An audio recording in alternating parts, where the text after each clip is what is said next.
नमस्ते दोस्तों, आज सुनिए चुनिंदा कहानियों के चैनल में मंजुल भगत जी की लिखी हुई कहानी दादी जी का बटुआ। मुझे आशा ही नहीं पूर्ण विश्वास है कि कहानी आपको ज़रूर पसंद आएगी। तो शुरू करते हैं मंजुल भगत जी की लिखी हुई कहानी दादी जी का बटुआ। दादी जी, आप इतने छोटे कमरे में क्यों रहती हो? सरीना ने पूछा। सरना बेटी, हमें चाहिए ही क्या, बस इस खाट जितनी जगह भतेरी, बुढ़ी हड्डियों की गठरी यहाँ रख दी चाहे वहाँ रख दी। दादी जी ने हमेशा की तरह आज भी अपनी आवश्यकताओं की अकिंचनता जतलाई। फिर सिरहाने की तरफ गद्दे के नीचे रखा सुई डोरा, कैंची, छींट की कतरनें, गर्म कपड़ों की बची थैगलियाँ और रेशम की लीरें टाँकियाँ निकाल लीं। सरना, सुई में डोरा तो पिरोइयो जरा, तेरी गुड़िया का बिस्तर सीं दूँ। हाय दादी जी, सुई भी बिस्तर में रखती हैं आप, चुभ नहीं जाती सोने में? सरीना की आंखें और दिनों की तरह आज भी आश्चर्य से फैल गईं। मैं अपना वजन बीचों बीच में रख के सोऊं हूँ, कोई घोड़ी की तरह लोटनियाँ थोड़ी लगाऊं सारी रात। आजकल की तो बच्चा धोरे लेके सोते भी डरे हैं कि कहीं करवट तले दब ना जावे। तेरी अम्मा की ही सुनाऊं तुझे? तू इतनी सी थी, तेरी नानी कैसे आया तेरा पीलिया पोतड़ा, सो मैंने तुझे ननिहाल का जोड़ा पहरा के तेरी अम्मा के धोरे लिटा दिया कि नेक पोस्ट पुचकार लेगी तुझे। थोड़ी देर के मैं आके देखूं तो आप तो लाटेन कबूतर सी ऊँग रही है और तू उसके नीचे भिजी पड़ी है। बस जी, उसके पीछे तो तू न्यारे खटोले पे ही सोया करे थी। ले बैठ जा बेटी, मुड़िया पे बैठ जा।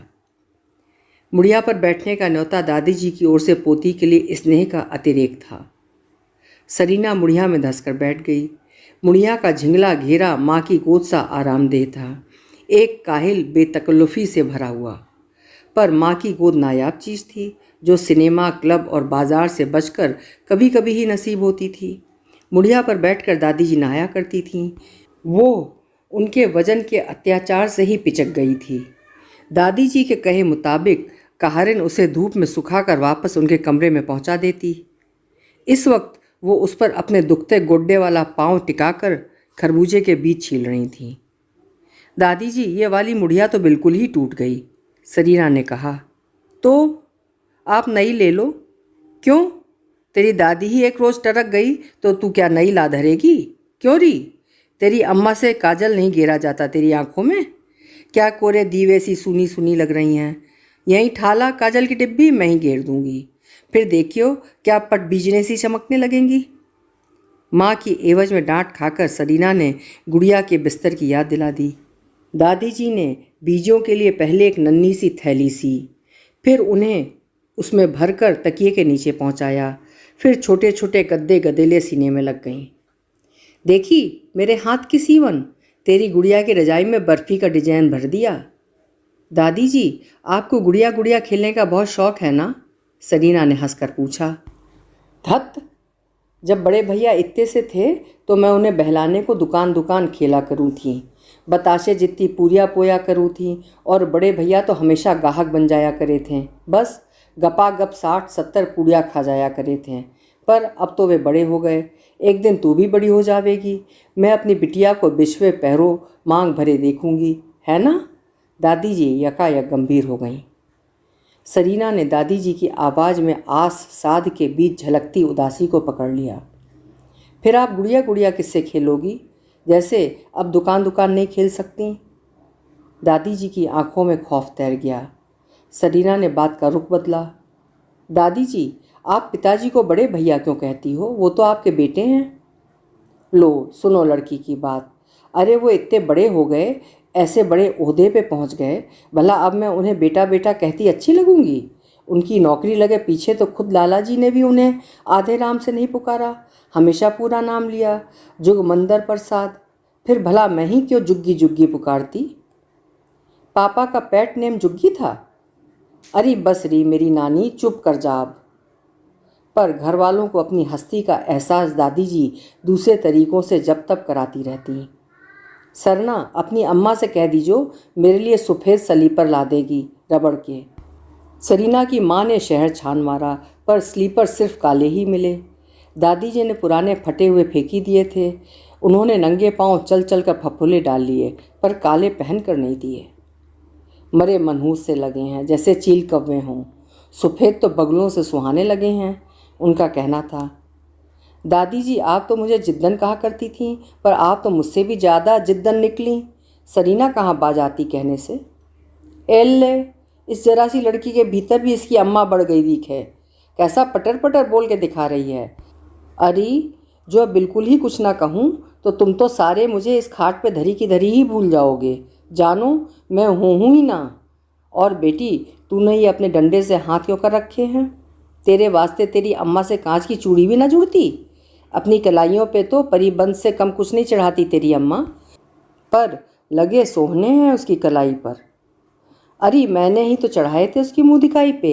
ला मेरा सोटा तो पकड़ाइयो, जरा गुसल खाने होके आऊँ हूँ। दरवाजे के कुंडे पर दादी जी का घिसा छिला महापुरातन सोटा अटका था। सरीना की माँ ने एक बार इस सोटे को शिमले की नक्काशीदार मेज से बदल देना चाहा था। दादी जी फौरन भड़क उठी थीं। बस बहू रहन दे, मेरी पुरानी सोटी चोखी। एक टांग तो पर के टूटी गई थी, अब दूसरी तुम्हारे फैशन में आन के तोड़ लूँ? लानी ही हो तो एक बदामी दुसाला ला दे। फिर उन्होंने पलंग के दाहिनी ओर से अपना पुराना दबा दुशाला निकाल कर दिखला दिया था कि ये वाला तो निपट लिया। अरे दुशाला गर्म कपड़ों के बक्स में नहीं रखवाया? बिना नेफ्थलीन की गोलियों के कीड़ा नहीं लगेगा? सनीना की माँ ने कहा। रहन दे बहू, यही भला। तुम तो अभी से दफ़ा दफना दोगे सबके सब गर्म कपड़े। उधर भागती सर्दी भी तेवर दिखला जावे है। मैं तो बस फिर तुम्हारे आसरे हो जाऊंगी कि कोई निकालियो रे मेरा दुसाला। जितने तुम्हारे सूटर दुसाले दोबारा निकलेंगे, कई बेर खुनक की सी पड़ लेगी मौसम में। ठंड मैं खा जाऊंगी, तुम्हारा क्या जावेगा। बल्कि एक सूटर बड़े भैया का भी यहीं दे जा, पैताने दाब दूंगी, बखत पे मिल तो जावेगा।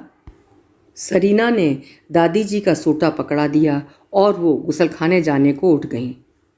दादी जी की समस्त दिनचर्या उनकी खाट के इर्द गिर्द ही सीमित थी। वो खाट क्या, पूरा गोदाम थी। उत्तर दक्षिण पूर्व पश्चिम चारों तरफ गद्दे के नीचे उनकी ज़रूरत की चीज़ें दबी पड़ी थीं। भजनों की पुस्तिका, चश्मा, आँख की दवा की शीशी और माला एक कोने में थी। मजाल है जो कुछ भी चटक दरक जाए।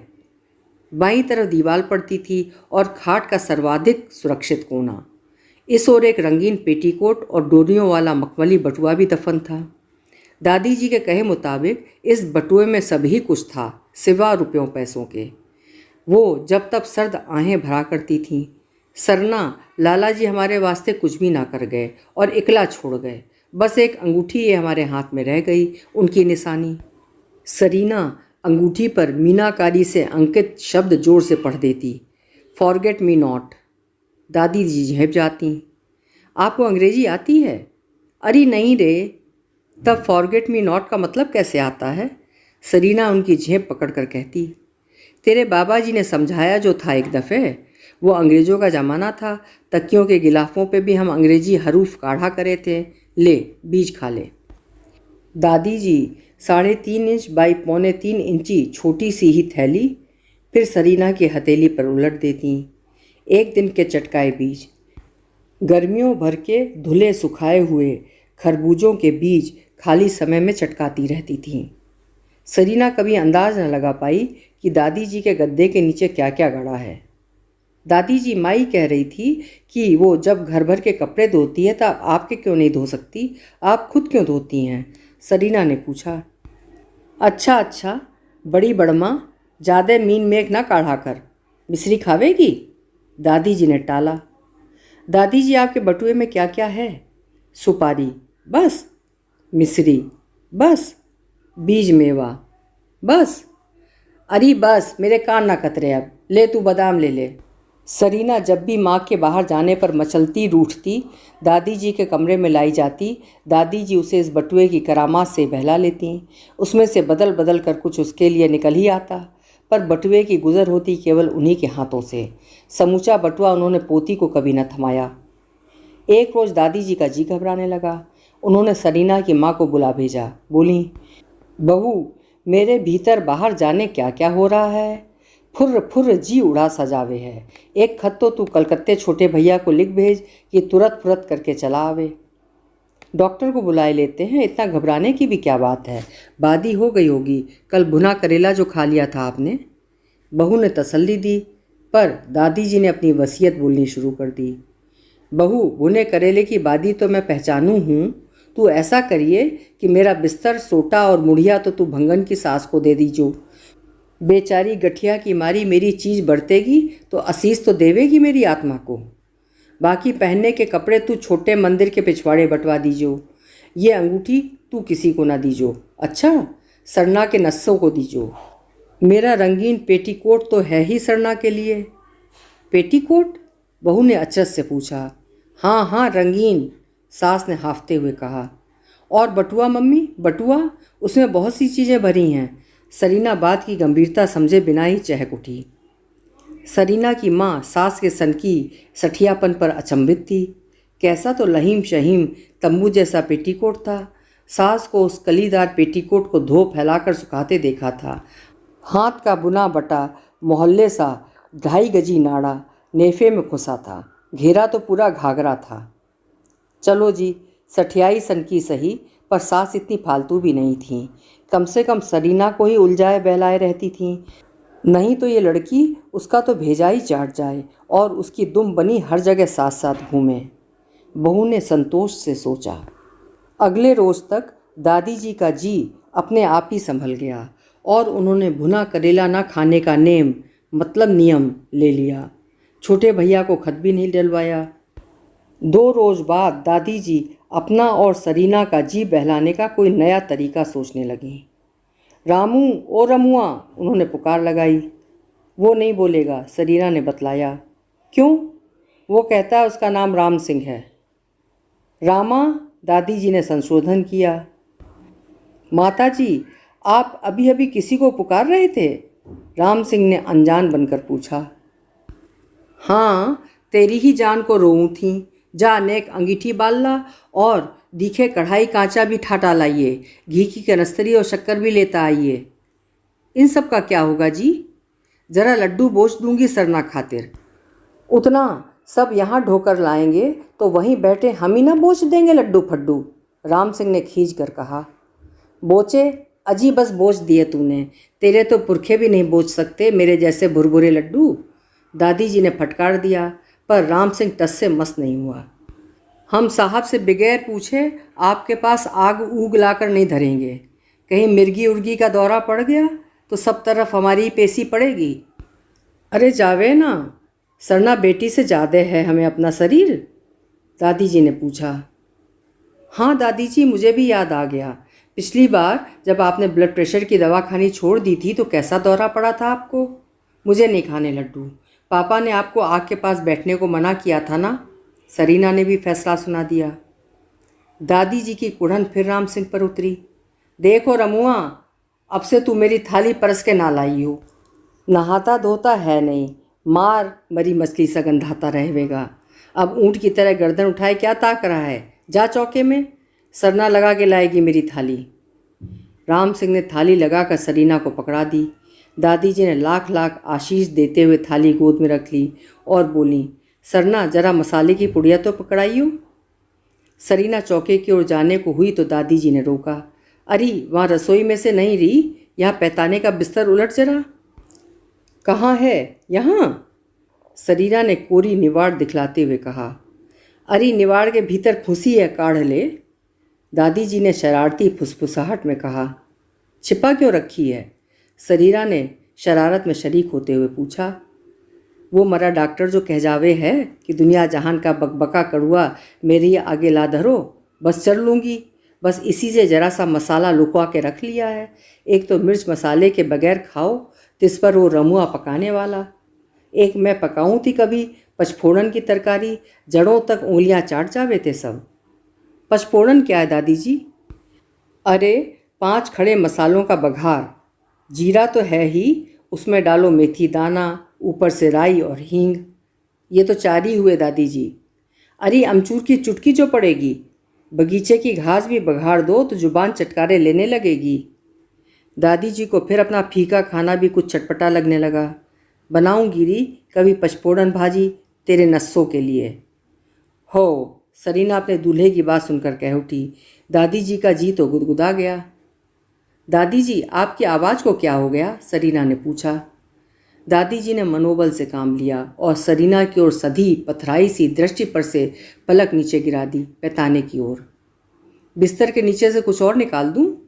सरीना ने दादी जी की ज़रूरत का अंदाज लगाया और पैताने से दुशाला निकालकर उड़ाने लगी।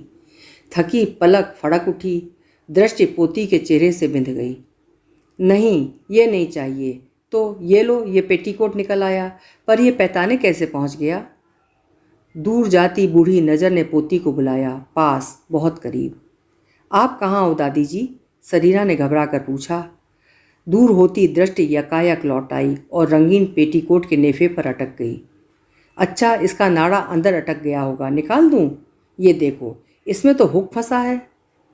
बूढ़ी नज़र में मुस्कान कौन गई। खींच लूं? सरीना ने हुक पकड़कर खींच लिया। हुक से बिंधी जंजीर खींची चली आई। एक में एक पिरोई सोने की जंजीरें। 1, 2, 3, 4, 5, 6 गजो गज लंबी जंजीर। दादी जी देखो, नाड़े के अंदर नाड़ा। वो आप क्या सुनाती थीं, कटोरे में कटोरा। बूढ़ी नज़र में आशीष की नमी तैर आई। फिर पलक उलटने लगी, पुतलियाँ खिंचने लगीं, चेहरा विकृत हो उठा। हाय दादी जी, प्लीज़ ऐसे नहीं देखो, बहुत डरावना लगता है। हमें डर लग रहा है मम्मी। क्या है, क्या हो गया? सरीना की माँ चीख सुनकर दौड़ी आई, पर दादी जी ने अंतिम बल लगाकर उलटती पुतलियों पर पलकें गिरा दी थीं। चेहरा शांत सुप्त लगने लगा था। अरे, तेरे हाथ में इतनी लंबी सोने की जंजीर? बहू ने एक नज़र सास के मृत शरीर पर डाली, फिर धीरे से बेटी के हाथ से जंजीर ले ली। सरीना दादी का सौम्य स्नेहिल चेहरा देखकर सामान्य हो चली थी। उसने पेटीकोट भी माँ को पकड़ा दिया। माँ ने कुछ समझते हुए पेटीकोट का नेफा टटोला। कुछ न पा उसे वापस बेटी को थमा दिया। बटुआ? माँ ने पूछा। सरीना ने दीवार की ओर का कोना इंगित कर दिया। बहू ने फुर्ती से बटुआ निकाल डोरियां खोल डालीं। मिश्री, बादाम, 2 टॉफ़ियाँ, सुपारी। तौबा कहकर उसने बटुआ सरीना को थमा दिया और तेजी से कमरे से बाहर निकल गई। तौबा? अजी, सब रिश्तेदारों को खबर करनी होगी, अखबारों में भी तो देना होगा, मिट्टी उठवाने का इंतज़ाम भी करना है। मुझे क्या मालूम था, मैंने तो आज ही उस कमबख्त राम सिंह को भी छुट्टी दे दी। सरीना की माँ दफ्तर में पति को उनकी माँ के अचानक मरने की खबर दे रही थी। बहुत काम एकदम ही बढ़ गया था। मौत भी तो कहकर नहीं आती। कितना असुविधाजनक था सब कुछ। अजी, मैं कहती हूँ, इतने सब लोग टिकेंगे कहाँ? सरीना की माँ ने चिंतातुर स्वर में पति से पूछा। माँ को अचानक हो क्या गया था? अब मैं क्या बतलाऊँ, मैं तो जब कमरे में पहुँची तब तक वो ख़त्म हो चुकी थी। डॉक्टर को फ़ोन किया? अभी करती हूँ, मैंने सोचा पहले तुम्हें। सरीना कहाँ है? सरीना? सरीना हाथ में बटुआ थामे दादी जी से सटकर खाट पर बैठी थी। वो बटुआ खोलकर उलटने पुलटने लगी। दादी जी, मैं बीज खा लूँ? अच्छे हैं। एक मिश्री भी ले लूँ? बहुत मीठी है। दादी जी, मम्मी इतनी जल्दी जल्दी क्यों चली गईं? ज़रूरी काम से? इतनी देर मैं आपके पास बैठकर खेलूँ? आप नहीं खाओगी बादाम? मैं खा लूँ? अच्छा, आप इतने सो लो। सरीना की पीठ के पीछे दादी जी का शरीर ठंडा और ठंडा होता गया, पर सरीना को अब भी अपने आसपास स्नेहिल गर्माहट का एक घेरा महसूस हो रहा था, जिसके बीचों बीच वो सुरक्षित बैठी थी। अभी आप सुन रहे थे मंजुल भगत जी की लिखी हुई कहानी दादी माँ का बटुआ। बेहद मर्म स्पर्शी कहानी थी। ये कहानी धर्मयुग के जुलाई अंक में 1978 में प्रकाशित हुई थी। फिर मिलेंगे इसी तरह किसी चुनिंदा कहानी के साथ। आपका समय शुभ हो, मंगलमय हो। धन्यवाद।